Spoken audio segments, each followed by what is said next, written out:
rather be celibate. There's no question there. Cause I sat and I thought about this question. And I'm just like, I don't know about any other girl, but you know, I like sex a lot. Okay, I do. But what I like more than sex is a real connection with someone. I like that more. So if I found someone that could truly love me and I could truly love forever, but I had to be celibate, I'd be celibate. I'd much prefer that. I mean, I'd get frustrated sometimes, but I just look at him and just try and make myself as happy as possible. And I think to walk around and just have sex with random people, or without ever finding love, it's such an empty existence. I mean, wouldn't you always feel like there's something missing, and wouldn't you want to fill that hole, but then you wouldn't be able to because you'd never find love? It's horrible. It's a horrible feeling to feel that nothingness. It's just there's just no question. I would much prefer to be with someone that I love and be celibate than walk around with this empty hole trying to fill it with like 50 million man sticks. No, it'll never be filled.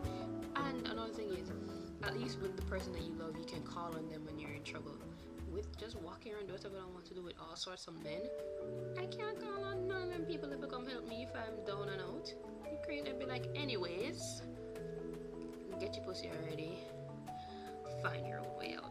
Do you see what I'm saying? Like, I heard this story once. I'm not even sure if it's true, or maybe it's like just an example of men and women. A man will give a woman money easier if him not get her yet. If him not get her pussy, right? But if him get it, is that him give her a little bit or don't give her at all. I don't know if you're understanding what I'm trying to say here. The guy can't even. Let me just go. Just forget about that story, okay? Just story secret. I was trying to make a point, but it wasn't coming out very well. But do you see what? But you understand what I'm saying, though. I much prefer to be celibate. Just answer the question. I would much prefer to be celibate with someone that I love. All right.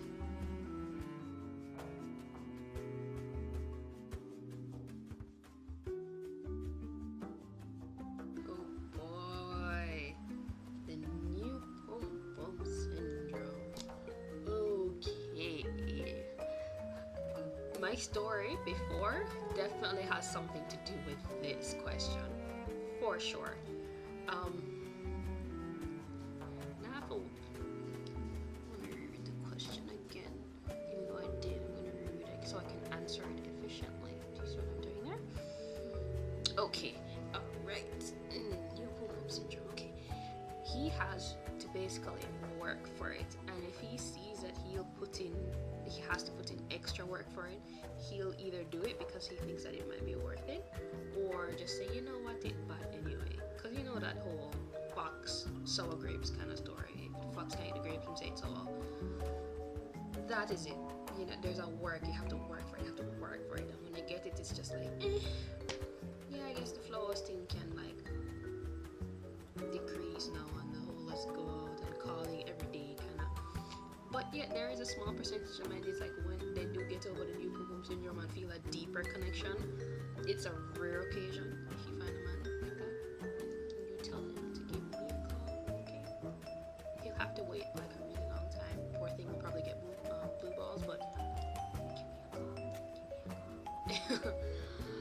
Yeah, but there's a work for it. So if they have to work for it, they are gonna work for it, and when they get it, most likely.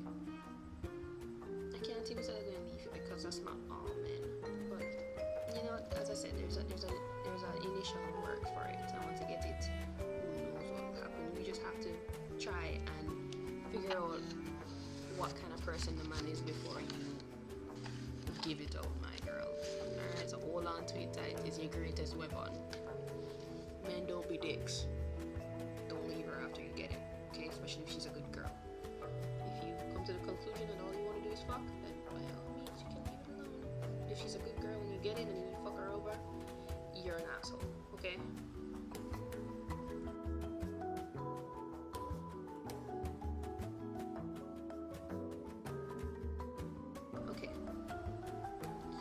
this, I kind of have to see.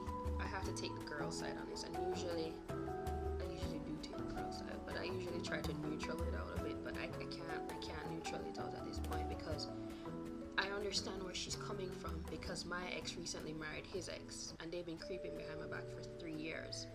So you can imagine, and I've always thought that something was going on, but I didn't know it was her.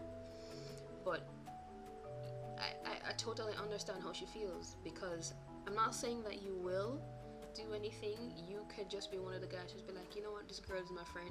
We were friends before and we're friends now, and I really don't want her like that. We just realized that we couldn't work. But at the same time, you have been there before. You know, you've been with that before, and you understand. You must have understood each other to have a relationship. And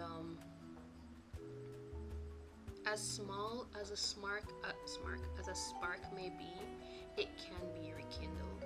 So, you know, there is that chance that you may say, you know what, I completely with you.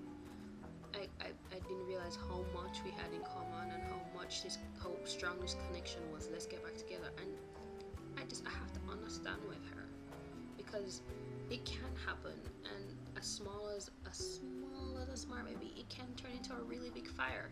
So you just have to put yourself in her shoes and understand where she's coming from. You know, I'm not saying you should give up your ex, because as I said, you could just be one of those guys that's like, you know what, yeah, she's my ex, but I just don't see her like that anymore. And you could just honestly mean it. But you have to just look at it from her end of the spectrum and try to understand how she feels. So talk to her about it, and try to understand how she feels. Alright?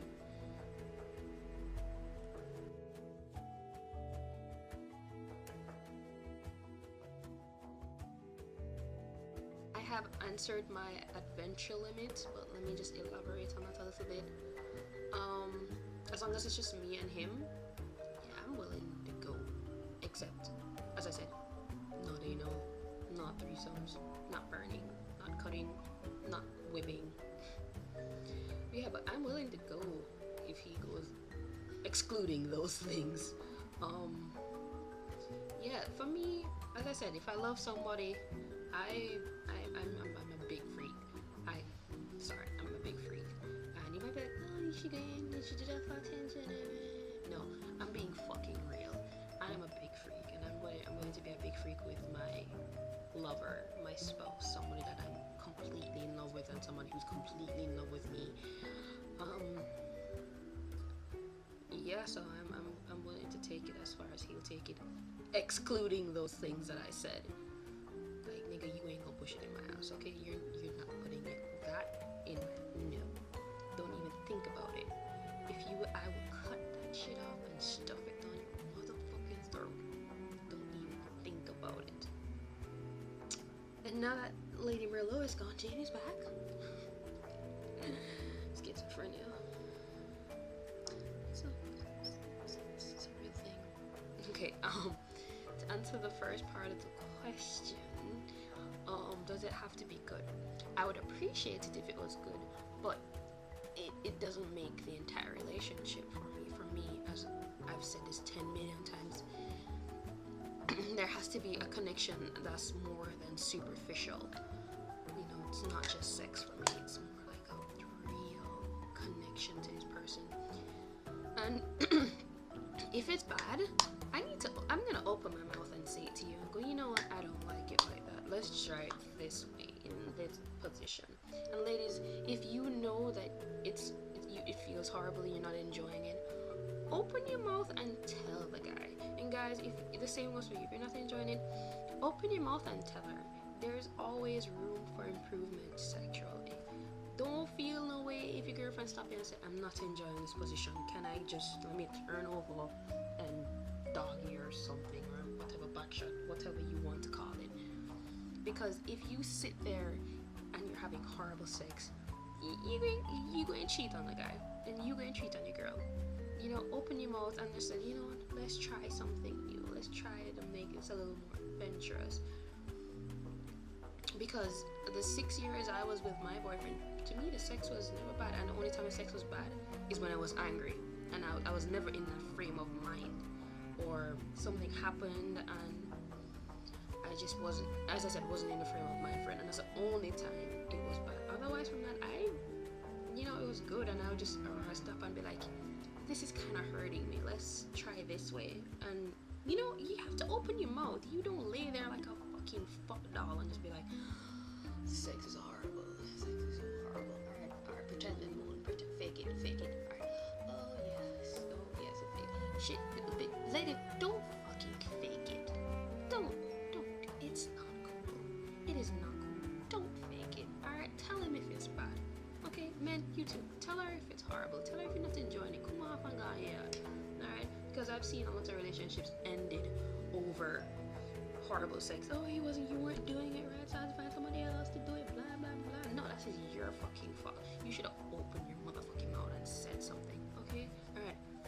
4 goddamn minutes about this goddamn question.